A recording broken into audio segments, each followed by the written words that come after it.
Disclaimer, this is just a dub to my German video. So, is it worth grinding Espen's Twisted Heart? Short answer, no. Long answer, this entire video.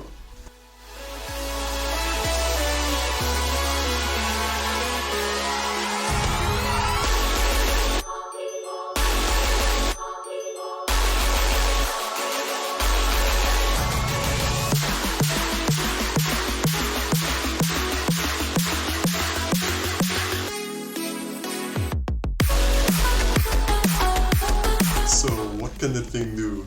It's a Wakizashi for Samurai. It shoots 7 ice cycles and makes a small explosion at the end. If you look at the stats, the top damage number is the damage of the 7 ice cycles, and the bottom damage number is the damage of the explosion.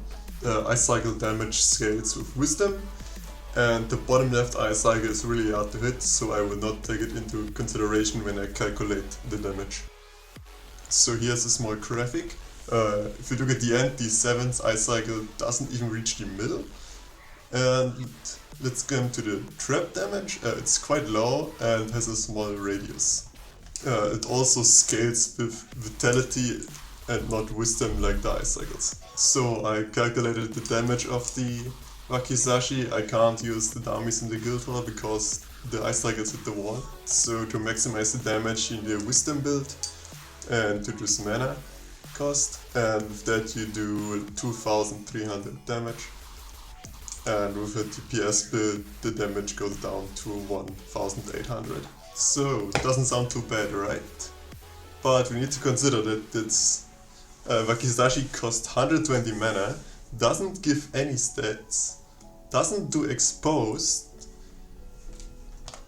and is really fucking hard to hit. Now putting it against the Wakizashi of Eastern Winds out of the Woodlap does roughly the same damage. The Woodlap one does 4.5 seconds exposed and gives 5 speed and 3 dexterity. And it also costs 40 mana less. So if you still decided that you want one, you only have a few hours left to get it because the event ends soon. For that you have to teleport into the Eternal Frost biome, marked with the green arrow on your map, and kill the random enemies there. I highlighted the biome in red on this map, and watch out if you, when you get close to the dangerous biomes, to not get one-shot by the enemies there. I myself had to grind for 1 hour and 45 minutes. 1 hour with a mediocre seasonal character and 45 minutes with a busted warrior with extreme loot drop. Let's get to a conclusion. The Wakizashi is really uncomfortable to use. You need a stationary enemy who is damageable for quite some time. It doesn't do exposed, which is the one thing that makes Samurai good in a group. So it only does damage, and that damage is quite low for immense mana cost. Additionally, it doesn't give any stats, and the damage scales with wisdom and vitality. Like, what the fuck? And the scaling is so low, so it's not even worth bringing those items compared to DPS items. But there's one part that makes this Wakizashi unique. You can use it on your whole screen, so it's the Wakizashi with the highest range. And it also does soulbound damage, so you could get soulbound without even getting near the boss. And here an assortment of Wakizashis, which are better in every way than the Espen Twisted Heart. Tier 7, Tier 6, Tier 5 and probably Tier 4 are better.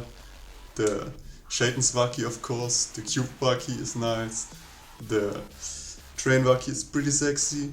The Oryx Waki is the same with less mana cost and more damage and also does exposed. Then there is the Eastern Winds of course, the sidearm and the weird UT one, ST one. One thing that may surprise you, the Espen Twisted Heart counts as Yumi White. You can see it on the symbol on the top right of the item description. And it may be a mistake by the developer, or it may drop from Yumi soon, which I don't think it will. So that's it for the Waki. If you have questions, go ask them in the comments.